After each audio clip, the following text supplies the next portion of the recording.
Hello, everybody, and welcome again to another edition of For Those Who Believe, this beautiful podcast that's bringing together all the sons and daughters of the Casa from all over the world.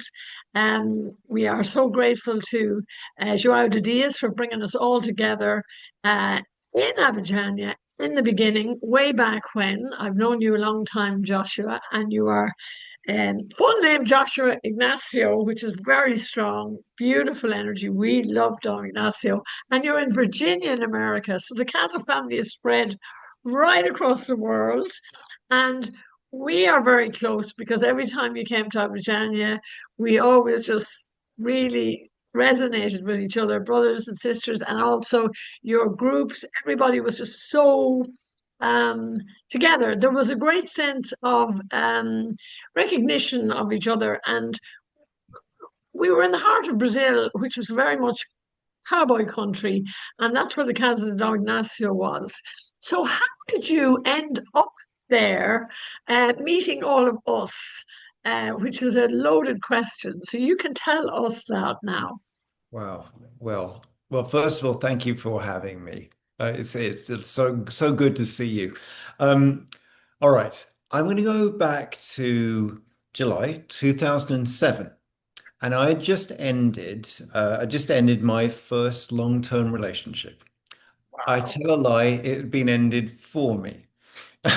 And so I'm in my late 20s at that point. As you know, I'm in my late 40s now, my late 20s then, and I started to realize in the days and weeks following that there's so much attention I'd wanted to give to consciousness, metaphysics, spirituality that I kind of hadn't. You get into relationships, you put these things to the side a little bit, Sure. and I realized, well, that's what I wanted to just give my energy into at the time, and it was Reiki circles, and it was spiritual exploration because I now had the time, right? Oh, I realized I need to just do Yeah. this. Yeah, so I had the time. So anyway, I found myself a Reiki circle, enjoyed that, went every month. And there was a month that it ended up just being me and the host. Usually there's five or six of us, right? And she's like, "Oh, look, I'm sorry, it's just the two of us today." I'm like, "Suits me, very happy to Well, do some closer work." And we sort of did our thing and were chatting afterwards. And she told me that a friend of hers who was a channel, a medium, was coming to town. I mean, this is in London, England, right? He was from California. Don't really want to speak to him, but I'll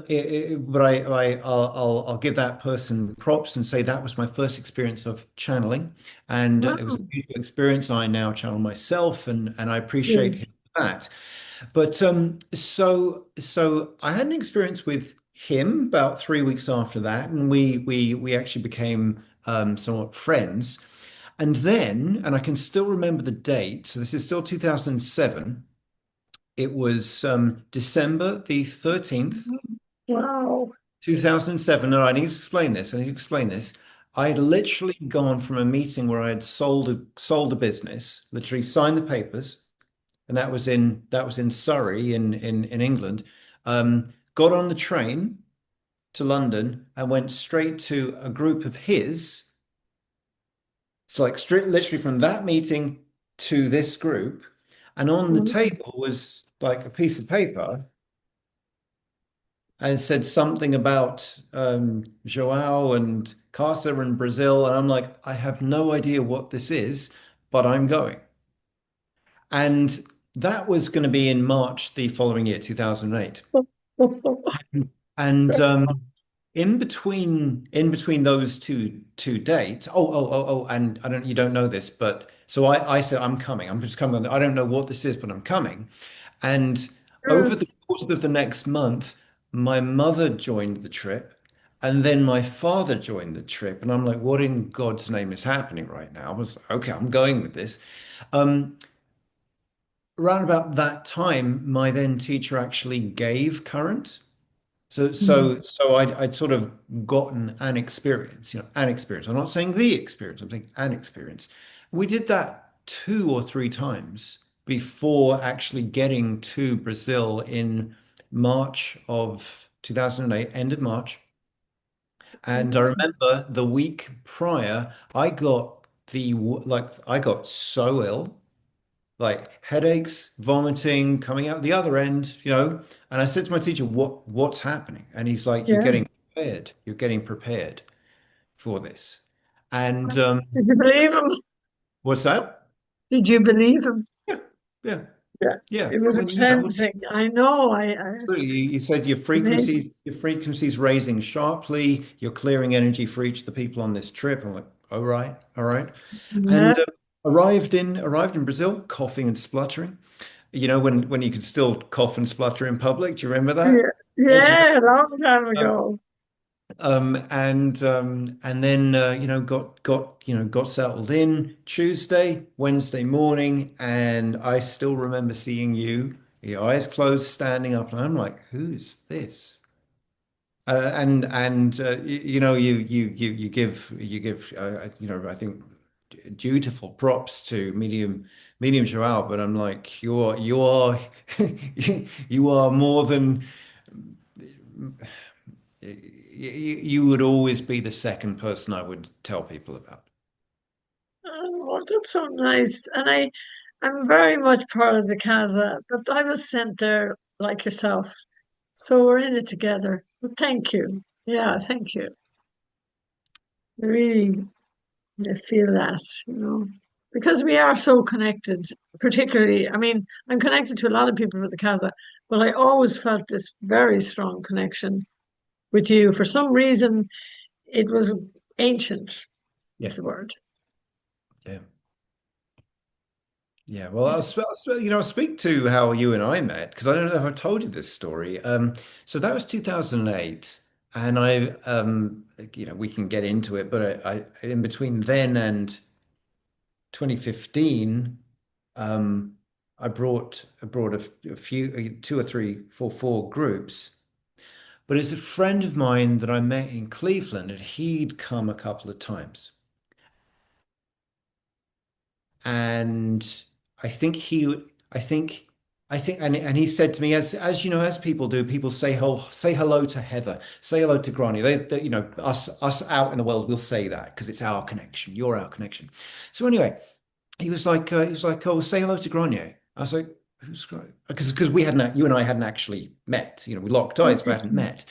And he goes, oh, Grainne, who does prayers in the first current room. I'm like, that's who she is. That's who she is. And I was like, well, I will do. I will do. So I'm staying in San Rafael with my group, and I see on the board you'd written, if anyone can bring herbs back to back to the United States, let me know. I'm like, I'm doing this. I emailed you, and I still remember us actually properly meeting, and it was like we hadn't talked all lifetime, but here we are. Let's go. Yeah, And I and remember it too. let's go. Let's go. How have you been for the last 100 years? Good, good, It good. Let's go. Um, was like that, yeah. yeah, yeah, Yeah. yeah. And that's soul connections. I'm sure people listening to this now, it's true for them too. What I found interesting about now, it was only my first time at the Casa that I was a participant in a group, as it were. But there are people I haven't seen or spoken to since then. And I Mm. know if I reached out to them now, they would be like totally happy to hear from me. Oh, just because we've been through that experience. Yes, And exactly. and that's always amazed me about taking groups, being in groups. Like there's something that gets there's a certain kind of bond, and and even having been a number of times, it's hard to define. Yeah, it's like God's glue almost. And it's like you just pick up. That's what we were just saying before we came here on air. It's like literally, I can't remember the last time I physically talked to you in San Rafael.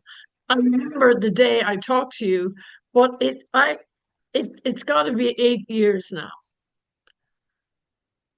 Yeah, they're not doing the maths very well, but yes. And as I soon know as it's you 10, it's 10 said, years. It's almost 10 "Huh?" years. It's almost 10 years. See what I mean? So we're just chatting now, like we were talking yesterday in the supermarket. So there is a very fundamental um, lineage going through each and every one of us, that we are all part of a massive family that have been together for lifetimes. I mean, if anybody would question that, then fine. But for me, it's real because it's happened to me so many times. And I remember I've also said to people, welcome back many times, and they say, this is my first time here. And I go, oh, right. But obviously, in my subconscious, I know that I have met them in another lifetime. But with you, the conversations we were having, and then when you brought um, lovely wise groups, which I think is a good word to say Yeah. because you had them They were wise well, when you were around. but you had them well versed and you had them well in tune with what was happening because you did a lot of work with them before you came, or they were always on it. And when I came down to see you guys, I always felt this family feeling, and I always felt with you that it was not because Irish, English, it didn't matter if you were from Russia or wherever. And I just always felt that there was this sort of picking up where you left off, and also a growth. And no matter what we talked about, and we talked about things from everything to nothing and everything, and back again. I always came away enriched and uh, more knowledgeable about something, and some light went on inside of me as well, because we were just talking about life, really, but it was the energy, and you were very good at orienting your groups, which helped me because when I went down to have a little chat with your groups and you guys, we were in it together, but I always came away with something extra. And that is the truth. And I remember that because I got always this warm, fuzzy feeling when I knew you were coming into town, and I just knew that some fun would be had as well as a teaching or a learning. And that is very precious. But that's part of the Casa family. And that happens with many of us, even to this day. It's like we're just picking up where we left off right now, which is crazy because in 2025, we've been through hell in a handbasket with God knows whatever's happening in the world. But it doesn't really affect us because we rise above it. But we are part of a group consciousness that is so tightly knit and so close, and have been through so many wars together, that we have each other's backs, basically. And that's the way I feel about us as a Casa family. And I feel this talking together now is helping to bring that back to us. And for you to come to the Casa just like that, as you said, well, there, and not everybody was doing that. Some people were brought kicking and screaming, and some people were brought, because they had a physical illness or a psychological or whatever. But you just said, yeah, that's where I'm going.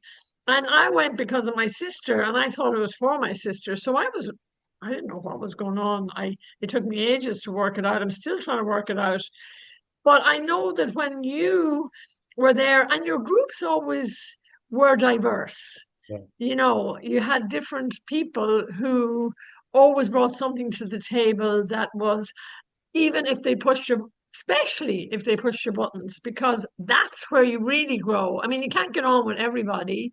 And the ones that were difficult were the ones that I learned very quickly to embrace very um, lovingly, because they were the ones who were my true teachers. I mean, everyone is our teacher, but you had some really great groups that were very I don't know, not even the word spiritual, because we're all spiritual, but just I think that they were well versed in their lives or whatever. And Uh, I remember some really interesting conversations that were off the beaten track. Some groups were very much, well, when should we go on the lines, and what about revision? Whereas we were talking about more esoteric things and more As I'm sort of searching my memory for why that would be, I wasn't drawing the sort of people that, because you've got to remember the I still remember the Wayne Dyer thing, and that was pre Oprah, and yeah, then everything was different. And yeah, so what I noticed is there'd be a lot of groups that have heard about this person, right? And yes, we'd be sitting having a meal or something, and the other tables, they had heard of this person, Medium Joao, and were following that. Whereas a lot of the people that came with me hadn't heard of him, mm, or or you see where I'm from, which is not the United States. People would talk where people would talk about the Casa, they'd talk about the Casa. It was mhm, Americans talking about John of God. yes, And so I always try to explain, we're going to a place where there is a room of people who are some of the greatest mediums that you'll ever know, like 200, 300 of the greatest mhm, mediums you'll ever know, holding space over a period of 40 years on the largest quartz crystal bed in the in the world, world. with crystals the size of your car in the room. Mhm, And um, I'd start there, mhm. start Yeah. there, and and and and yeah, I've been holding current myself for people since 2007. I feel Mhm. I need to say for people, for the sake of people listening, I have twice on two different occasions gone in front of the entities and asked permission to do that. Yeah, Uh, of course. and just so just so everyone knows, I've done that twice and got a yes immediately. I asked to do it Mhm, wherever I was in the world. I got a yes mhm. immediately. So people would have sat in current with me, and of course, it's not like being there. It's not like being there in terms of power, intensity, frequency. Um, I just got slapped around the head for saying that, but um, Because it's very similar. Come yeah, on just like now. You they're have like something special, you don't know, yeah you but real and also stuff. the length of time. So people had sat in current, or they'd sat with me while I'm channeling, and there was some preparedness that had happened, and so I the I'd noticed over the years, you get the people coming to the caster that wanted it done for them. You get the people coming to the caster that wanted support, but were also doing their work. And I do my best to encourage the latter.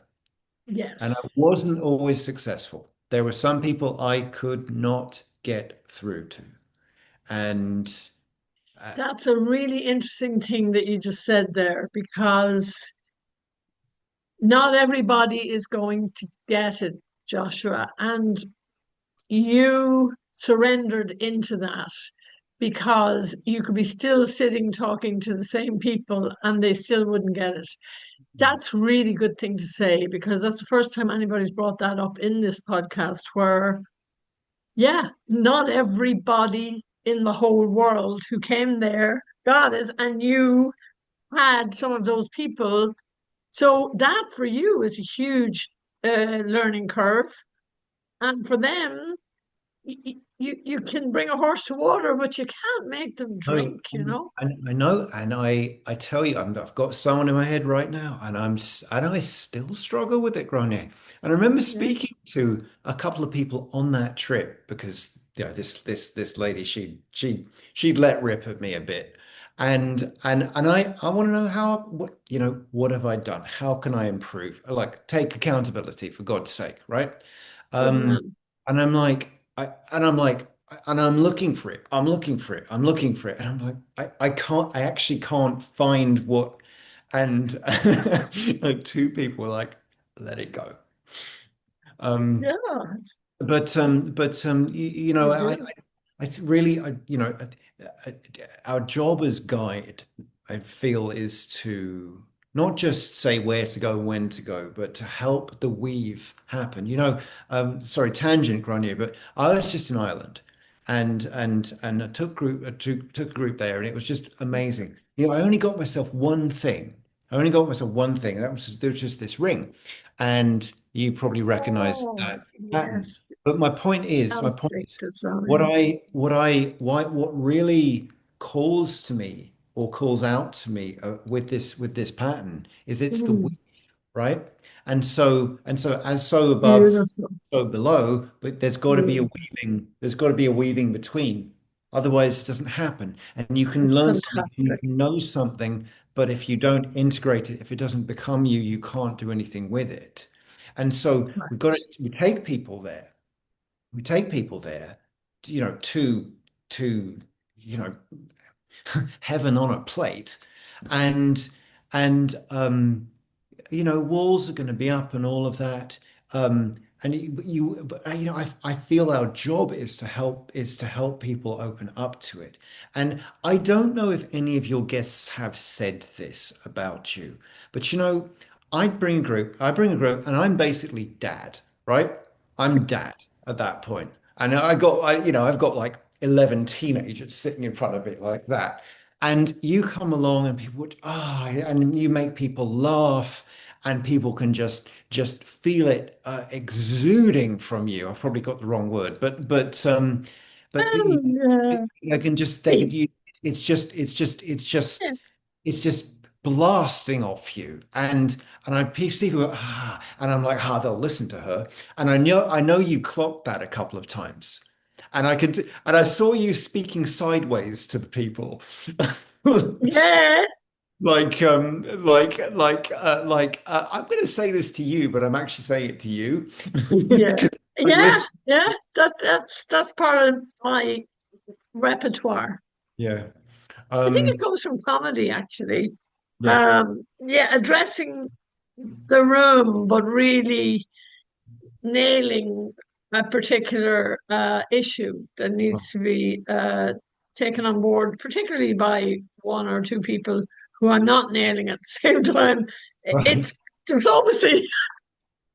Well, yes, yes, and what will it get someone to get someone to listen, and But you said something there about not, you can't get it right all the time. I mean, people were almost some group leaders were almost there thinking, oh, I've got to get all my ducks in a row and I have to get everybody the healing they came here for.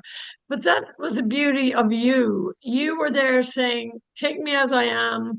We're in this together. Um, some of you will be challenged and you know, I'll do the best I can. And you literally laid your soul bare to people. You weren't promising the world. You weren't there for the money. You weren't there for the accolades or you were a very good guide. And I mean that sincerely because you left it open to them and you let them know that you might come out of here thinking, well, what did I do here or whatever. And a lot of people over the years, and I met them over the years, not necessarily in Abidjan, some people did come back to me and say to me, but people wrote to me saying, it took me, I woke up one day and I went, oh my God, I just realized why I was in Abidjan. And that was a couple of years later. But you gave them that knowledge as you were introducing them in Abidjan when you arrived, which was rare. I mean, a lot of group leaders were not giving people that, they were giving, seeing them miracles, which, I mean that was miracles that's happen every day, you you know, know? but the thing is, it's straight away. It's a very, very weird line to walk. Yeah, Um, Well, it was a very weird line to walk, and in a way, I don't miss it because you've got this person, right, that lots is said about. You Mm. know that they're coming. You know that these people are coming and are hardly going to see this person at all, Yes. right? So you got straight away, you've got to set expectations. You've heard so much about this guy, and you're going to see him for about 10 seconds. If you're lucky. And it's like, and it would be maddening, absolutely maddening. I mean, I don't know if I ever told you about, maybe I'll tell you further later on, but it's like there was so much about setting expectations like, hey guys, listen, we're going to be standing in a line for a long, long time. We're going to be sitting, waiting to go to a waterfall for a really long time. Um, and uh, I listen, if you've spent any time at the Casa, you've had the people come who didn't get the thing that they asked for. You've had the Exactly. people you've had the people with terminal cancer who died. Yes. You had the people whose relationships were struggling who got divorced. It's Yes. like, okay, we're yeah, and I'll say his name. Our friend, I hope he's still a friend to yours, Dana.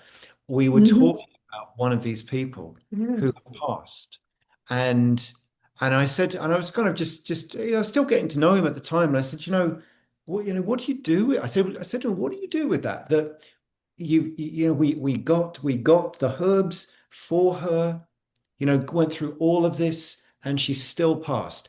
And I still remember saying, chill as I'm saying this. I still remember him saying, that's above our pay grade to understand. And so Exactly. you think about the notion of a miracle, right? There's no one up there going, you deserve it, you don't. Or Hmm. was wondering if I would with you, but I don't think I will. No, that's not happening. Hmm. A miracle is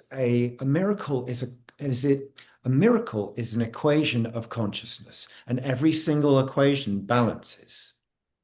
And so we can ask for something, but there's got to be both sides of that come together because it's a Wow, that's a beautiful way of putting it, Joshua. Can you just say that again? Say that again, please. as best I can. Right. A miracle, because that was you channeling, obviously, but No, no, it makes sense. I explain it as best I can.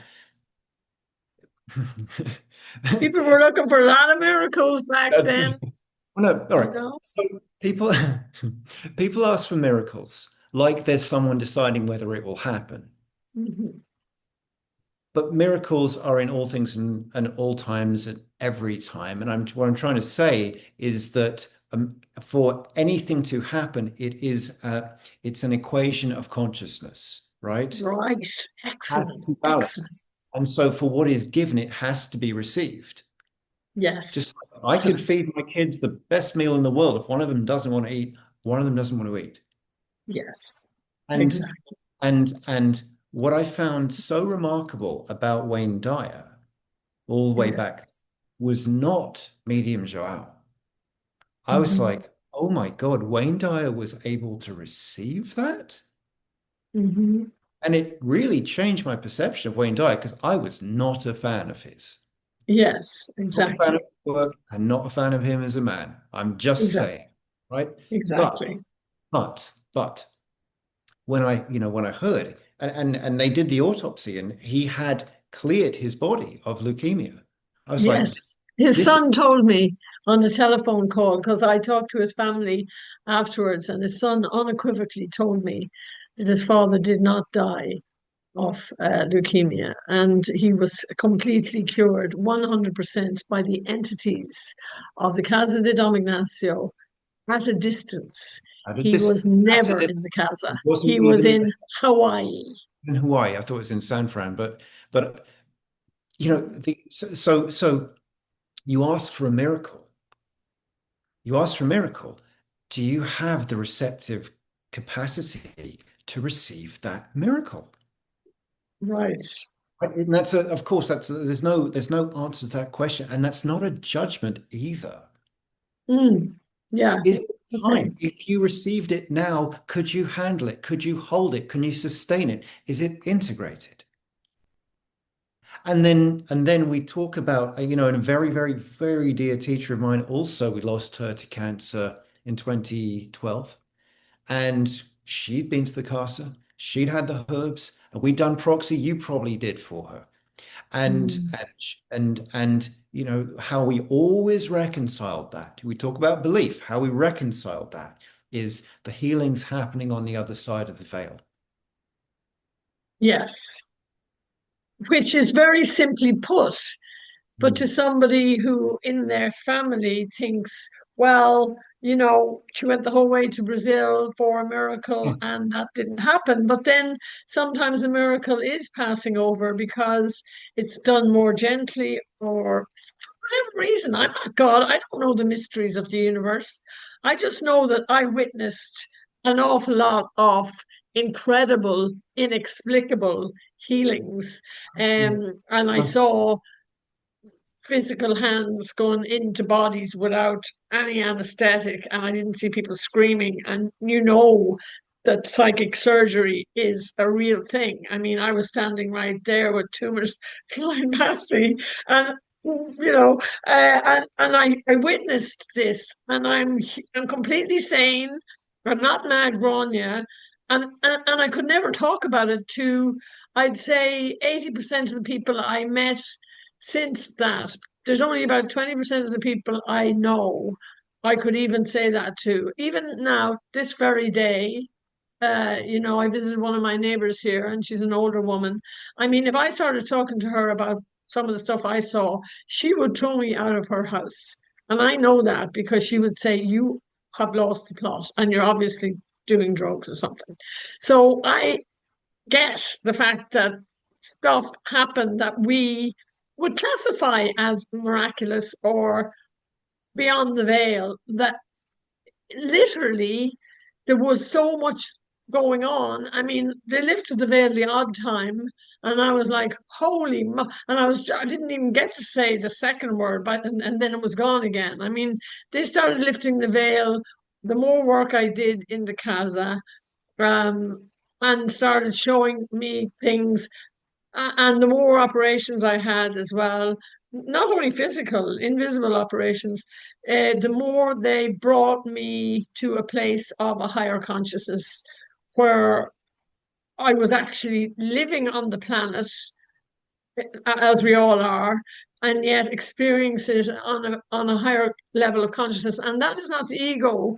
That is literally That's what um, that's what you're experiencing. what I experienced, and why every time they lifted the veil, I went, "Oh my God!" And I mean, sometimes when I close my eyes, I mean, I did do current myself, and I did do crystal beds.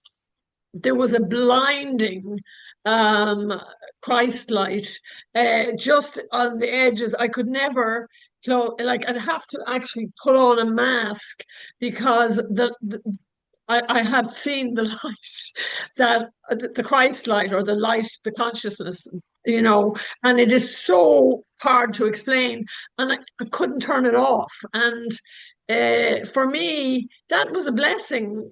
But I also didn't speak to people about it because you don't come out of the current or the crystal events and happened to me, because a lot of people would be there for their own healing and they want to see that, and they're like, why am I not seeing that? So I didn't share a lot of my really mystical experiences with people because I felt they would feel diminished by that, or somehow that they weren't enough.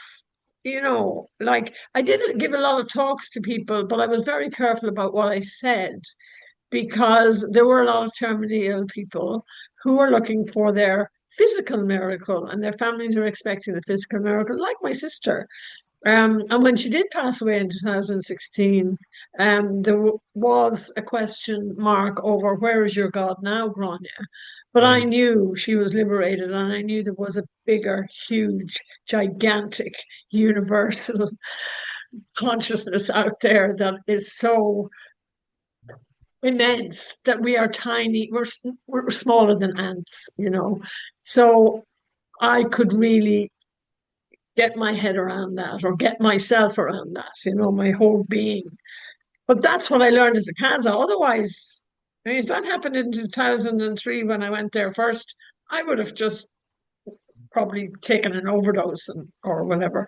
I mean, I didn't, I still don't know how the mysteries work a lot of the time, but I know they work. And I know there is a bigger picture, and I see the entities and I do get operations here a lot in Ireland. I feel them working on me all the time, and there's feathers everywhere. There's an almighty battle going on. I mean, I never saw so many feathers in my life. I mean, this house is full of them. So the angels are out there every day. I mean, it's big. What's happening on the planet now is big, and this is a really special time to be on Earth. And I think the Casa prepared us for this. Yeah. Do you feel that? You feel there's was some preparation going on there? Yeah. Because nothing can harm us. I mean, I don't have any fear. I mean, I literally don't live in a state of fear. And I literally enjoy every day. And I'm ready anytime. I'm ready for the battle. I'm also ready for, if I stop breathing, fine. That's fine by me. I mean, I have no control over it. I get up every morning and go, yeah, wow, nice one. Made it through another night. And then I open my fridge, loads of food. I'm like, yeah. And so I have an amazing life, and I've had a lot, and it ain't over yet. And I will look forward to the day when we meet again. And um, and I know that it's interesting because, there's a lot of people I always feel connected with the Casa, you included, that there will be a meeting wherever it'll be in the world. I don't know. I think we're just beginning on another new adventure. We've started another adventure on the planet, and it's becoming so small now, the planet. But I think we will be meeting because we have been connected in this. There's a battle going on now, and it's pretty interesting. But I think we will somehow be physically reunited. I don't know how that's going to happen, but I do feel it. And I'm looking forward to it. I mean, I love the internet that we can do this because it's just fantastic. It's like you're right beside me. And I love the fact that you're bringing your wisdom and that's a beautiful thing what you said about miracles because people think miracles, they don't believe in miracles or they want something massive to happen, that it's a miracle and you can really see it, like the wounds of, Thomas saying, show me the wounds, God, or Jesus. And Jesus says, oh, blessed are those who have not seen and yet believe. And there's Thomas standing there, I want to put my fingers through your wounds and stuff. But it is Christ consciousness, and everything will be okay. Everything is fine already as it is. I mean, I know everybody's talking about America falling apart and stuff, but this is all a necessary, organic unfoldment of the universe. And we just need to stay in the heart center and keep loving each other through this interesting time, and that's itself is a challenge. I mean, I'm not there in your state right beside you now, but I light candles every day because there's no point in down in the darkness and going, holy, holy, what can I do here? Light a candle, and pray. I'm on my knees a lot, and that is enough. And that is what is bringing the energy onto the planet. Not just me. There's other people in that chapel. There's other people bringing roses to their ancestors. We had Cemetery Sunday last. I don't think people realize how important the ancestral work is, but that's quite, well, it's not as complicated, but the ancestral work is massive now, and all the ancestors are just flooding in, and yeah, to honor them. Oh my God, they brought us here and they are with us side by side. And they went through their own dark night of the soul. I mean, World War Two and World War One and all the before the famine or whatever, all that. But now we're on another plane of existence, and people think, "Oh my God," but the internet is bringing it all to the fore and bringing fear into people's hearts and stuff. And I feel it's unnecessary. And I think that if we just keep multiplying the light and just really, really sitting in the presence of the divine, in that quiet of I love going into a chapel when it's quiet and I just sit there and I go, this is nice, this is really beautiful. And I look at the light and I just see so much goodness in the world. There's much more goodness than craziness, much more. And we shall overcome, you know. And I hope that your family, I love seeing you and your family on Facebook because they're just so eccentric and so essential for the future of the planet. I That's mean how I that. see it. That's how I see it. You Yeah. know, so I said, like, of all the things I do, and sessions and groups and writing a book, like, if this is everything I can give to the world, right? All the stuff I do is this much. It's this much. And the kids are this much. And and again, that's an equation for me. And it's a funny season right now because it's, so hot outside here in the United States, and the kids are off on break, and I'm doing a lot with them. And someone might say, well, that's a sacrifice. I'm like, no, it's a choice. And it's an investment in, I got what, 40 years left, right? And but if I want to make a difference on the planet, it's really, at the end of the day, it's through them. Yeah, and I see them, they're not your average um humans. I can feel that without even knowing them, or I never met them. But I see you doing things with them that are out of left field for a lot of people. But for me, they're so wholesome and they're really embracing a whole new world. It's like, you know, the world is changing, okay, but I can see them experimenting and you're giving them that space. And I only see this through a very small lens because I'm not following you on Facebook a lot, really. I'm not online an awful lot now. But when I do get these glimpses of you out there with them, you're doing things with them that they are bringing into the world. And it's necessary for them to be there, I mean, not like robotic. I mean, all children are great. I'm not, you know, but some are just very robotic or they're very controlled or whatever.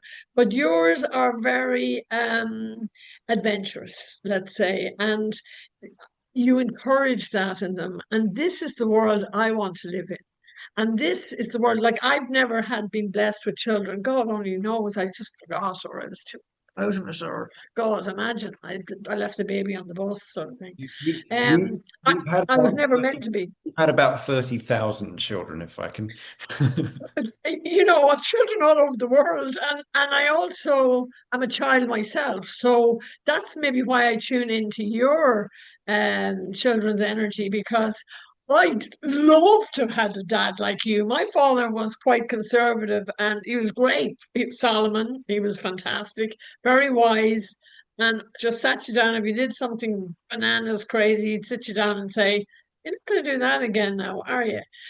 So there was no, heavy-handedness. But like you're with your children as an adult child, if you know what I mean. I mean, you're one of the biggest kids there. And that's the world I want to live in. And that to me, I would never have seen that, or I would never have known that had I not met you at the Casa de Dom Ignacio and been with you. And that's one of the good things about social media. A lot of it's crap, but I love seeing your kids out there creating their own fun, creating stuff together, and being uninhibited by the shackles of the world that we have been, oh, you can't do that, you can't do that. But, like enjoy your life. I see them laughing all the time, and that's very unusual because I don't see kids really having that much fun here. I mean, things have changed in the world. A lot of people are very protective of their kids. There's a lot going on with, you know, you really have to watch your back now, and they seem to be more free and more able to express themselves than your average teenagers. Now they're growing up so much, and I've kind of watched them growing up with you, and I think it's a really big gift that you have been given. Not only them, they're gifts to you, but you are a gift to them because you are allowing them to be the best kids they can be or live their best lives. And the creativity, I mean, some of the stuff, just laugh.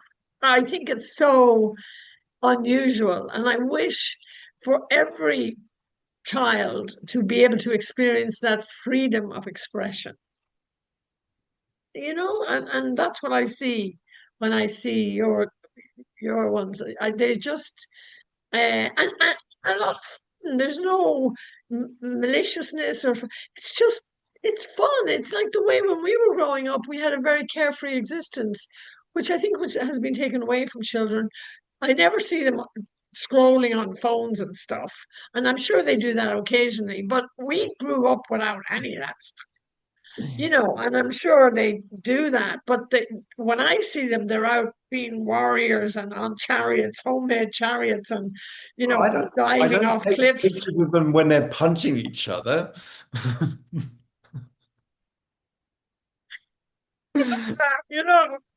Yeah, they're handmade swords and they're, Excalibur, so you just think it's so um, right, and it's the way the world uh, could be and should be. I know coulda, woulda, shoulda sisters shouldn't even be around, but they're doing it and I'm really enjoying it. And I'm even encouraging my nieces and nephews who are now having children. Uh, they're all like, don't grow up like anti-mental, Grainne and stuff. But I always have great fun with them. And I sort of, I come out of left field as well. And I'm like, why don't we do this? And they're all going, really? What about mom and dad? And I said, do you see your mom and dad around here? Uh, But it's nothing dangerous. It's just fun, and it's organic. It's not like I'm, putting lives in danger or anything. Although, yeah. But that's why I love your essence that you've brought into the world and that you were gifted with these beautiful children and that you get to spend time doing things that you know, parents don't do with children anymore. I don't see it anyway. And I don't even see it out in the world when I'm out there because people are driving and the kids are in the back screaming and everybody's on their phones and they're all doing different things. But you guys seem to be united you go on expeditions and stuff. I mean, you're always out and about, like. So well done on that. I mean, that's pretty rocking. And I want you to keep it up. And I hope as time goes by and they do get older, as we grow older, that they never lose that sense of adventure. I don't think they will, because you'll keep it alive in them and they'll keep you young and, you keep them, young enough too. But I did want to mention that because I can't think of you alone. I can only think of you as a uh, organic group of fun people. Family. So you're family. So true.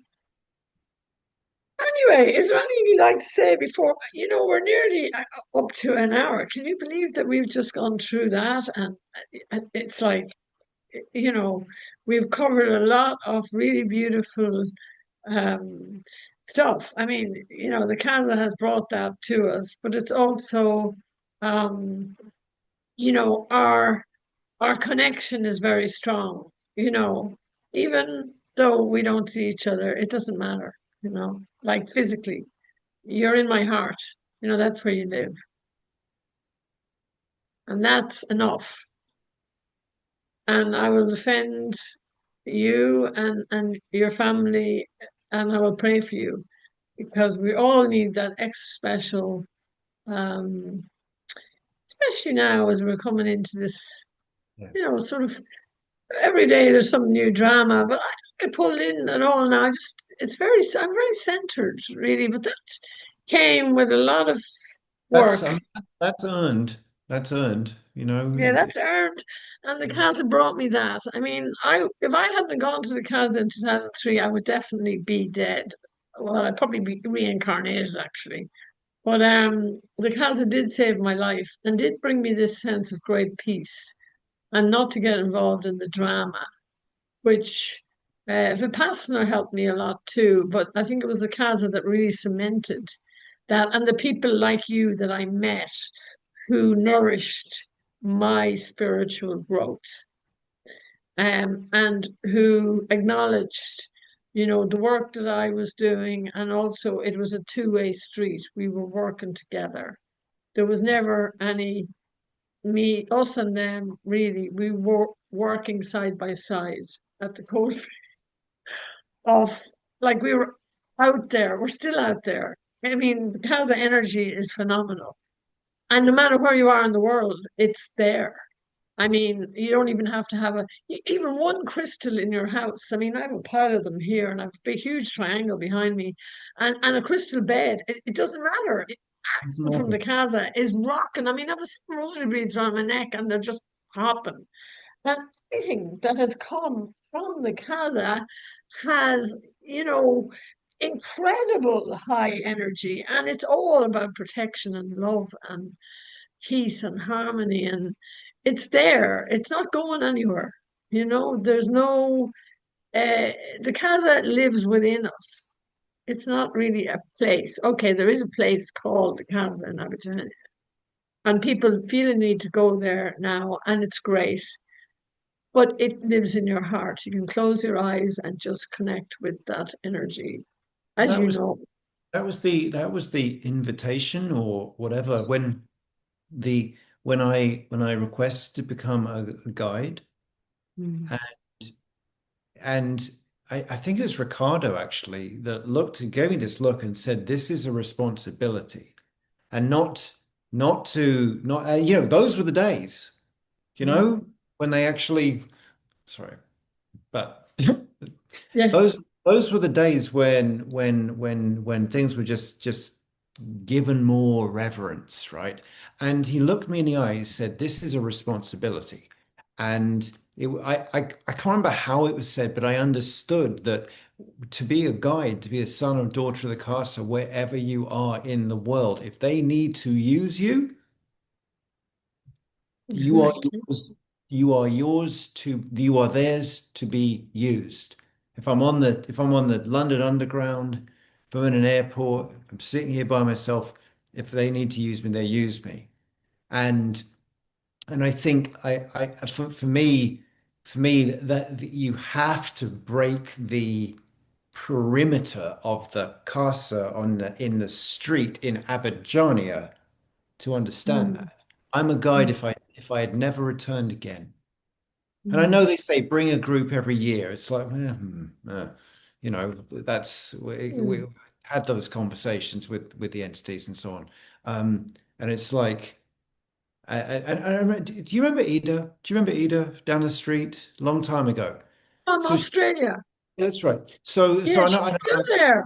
she's still there. She's still there. Wow, wow, Yeah. wow. So Wow. so so So I remember coming on the third time, and I hadn't brought a group once a year. They were just, or the fourth time.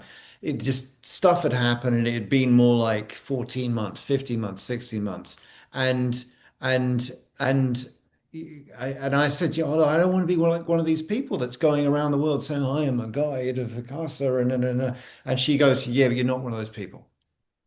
And I was like, "Okay, you know what? I needed to hear that. I needed to hear that from someone." Um, You knew that that. for all the rules, it's like and for the longest time I wouldn't wear the badge. I wouldn't wear the badge. So Oh yeah. God. I don't want to Those things around your neck. Oh my God. wear the badge. The badge is in there. And bless them at the door, they said, it helps us if you wear Oh it. yeah, I know. And you know, when you did wear it, it would just people would just come up to you and go, "Hey, excuse me, where's the toilet?" You know, and you'd be like, "Guys, I can answer any question you like. I mean, the toilet's over there, but you want to know anything spiritual?" Yeah, I mean, I didn't even wear, I am Grainne, I mean, I suppose people knew me, but Yeah, I think I you did. never got involved. And I know when I went down to Australia and they handed me this thing around my neck, I kind of had it underneath my white, because it was so blatantly, sort of there. It's like a rock concert or something. Yeah, and I understand what you mean when you know it, it's for some people it was an ego thing and it kind of brought this importance. And they're going to be like that anyway, no matter what happens in the world. And we do change as time goes on. I mean, now people may be different or the same. I mean, some people never learn, you know. It takes lifetimes. I mean, God, I'm going to go back to a planet with chocolate, the next time for sure. And I can't believe that I was like pushing people out of the way. Me next. I'm next to go to Earth. Me, yeah, me. Excuse me, I'm going to Earth. And then there were times when I was here when I didn't understand what the hell I was doing on the planet. Um, Times at the beginning in Abidjan and stuff, I was like, did we really sign up for this? Like, I was having second thoughts about, like, is there really a God? And I mean, we all went through our dark nights of the soul as well, where we were like, what the beep? Come on, offer, like really, but they all passed. I think maturity took over. I mean, certainly with me, I never thought I'd make it past 40. And now I'm like 62 or something weird. I can't even believe that because I feel very young at heart and I don't really I think age matters if you're a cheese or a wine or something. But I just I, I just feel more at peace. I don't wake up fighting every morning, with my fists up going, right, where's the fight? And I just learned so much through the Casa that I'm in gratitude that there is a place called the Casa de Inacio because it saved my life. And I would not be sitting here talking to you in this beautiful, open manner of love and brotherhood and sisterhood and just talking about our lives and how we want to make that difference and we want the world to be a better place and you're doing it with your children and I honor that totally because I see it and that we can actually talk about how the casa is now in 2025 alive and kicking within us and you nailed it there when you said anywhere you are, the casa is there, you know. So we're going to keep going until the breathing stops, and then some, and then you know where we're going to be working. We'll be sent back probably down to Brazil. They're going there. And I'm like, what? But anyway, we'll see how it goes. We'll keep breathing while we can, And I love you very much. You're my You brother. and you. And I honor the fact that when you said yes, I was so excited. I'm like, and now I'm really, really happy. You made my weekend, because the sun is shining still. And it's bright in Ireland. That's what I miss when I'm in Brazil, because from 6 o'clock to half six in Brazil, it's dark immediately. Whereas here, the sun is still shining at 10 o'clock at night. So I appreciate that. And you and I are one.